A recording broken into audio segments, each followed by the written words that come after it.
तो मैं आपसे कहूँगा थोड़ा सा खेत को भी दिखा दें। ये जो खेत है ये धान की फसल है और इसमें इसका प्रयोग होने जा रहा है। और जैसा कि हम लोग पौराणिक चीज़ों से हम लोग जानते हैं कि पहले जो हमारी धरती थी वो ज़्यादातर ग्रेनुअल से ही हमारी मिट्टी की उपज बहुत ज़्यादा बढ़ती थी। मवेशी तो बाद में आए, जंगलों में ग्रेनुअल ही हुआ करता था। तो आज के डेट में हम लोग उन्नाव से यहाँ से उन्नाव की धरती में हम लोग गणेश जी के मार्फत इस चीज़ को स्टार्ट करने जा रहे हैं।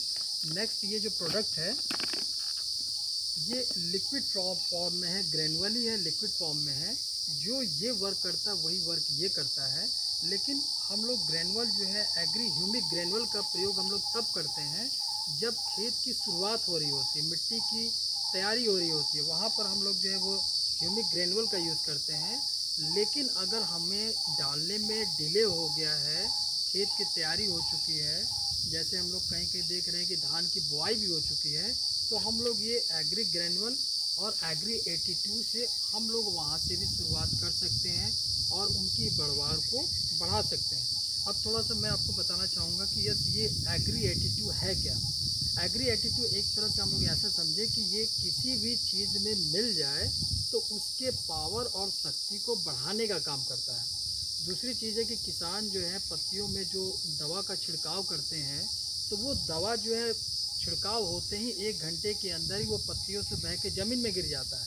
लेकिन अगर इसको दवा में जोड़ दिया जाए तो ये उस पत्तियों पे कम से कम 72 घंटा तक रहेगा अगर बारिश नहीं होती है। मैं यही जोड़ना चाहूँगा, बारिश अगर ना हो तो 72 घंटे तक दवा उस पत्ती पे रहेगी।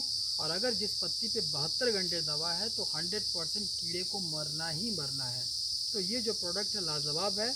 नेक्स्ट ये पानी के जो कण है उसको पकड़े रहता है, जिससे कि वाष्पीकरण की शक्ति जो होती है पानी की वो घट जाती है और पानी जो ज़मीन उसको अवशोषित कर लेता है नीचे, तो उसकी भी मात्रा कम हो जाती है, जिससे किसानों को मिट्टी में नमी की मात्रा को मेंटेन करके रखने के लिए ये प्रोडक्ट उसका बहुत सहयोग करता है।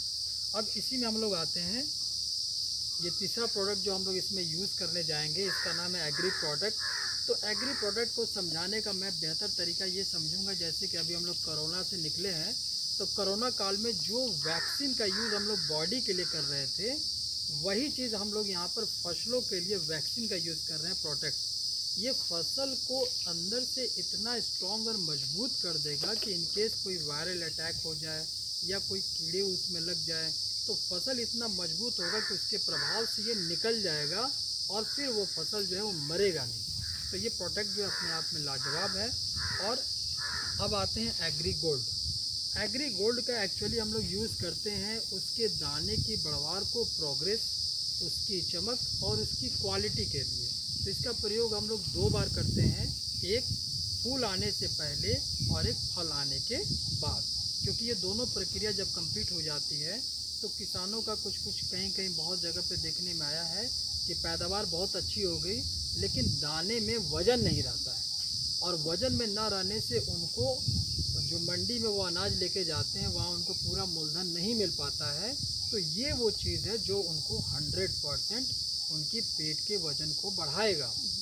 नेक्स्ट चीज़ ये है कि ये सारे प्रोडक्ट जो हम लोग यूज़ कर रहे हैं, जैसे कि पूरे भारतवर्ष में हम लोग जा रहे हैं, जो हम लोग का टीम है जिस एनजीओ के थ्रू हम लोग काम कर रहे हैं, ये सारे प्रोडक्ट हम लोग जैविक कृषि के द्वारा कर रहे हैं और भारत की धरती को रसायन से मुक्त करना है और जैविक कृषि के साइड में लेकर के जाना है।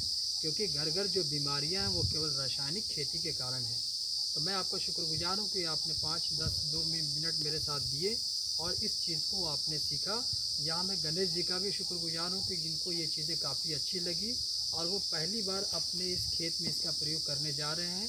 जैसा कि ये जो मैसेज है वो हम लोग के गृह मंत्रालय तक भी जाएगा, तो मैं वहाँ पर भी सभी से कहना चाहूँगा कि इस तरह के मैसेज को आप अपने साइड से भी दूसरे लोगों को भी आप डिस्ट्रीब्यूट कीजिए, जिससे कि किसानों के में जैविक खेती के प्रति जागरूकता पैदा हो।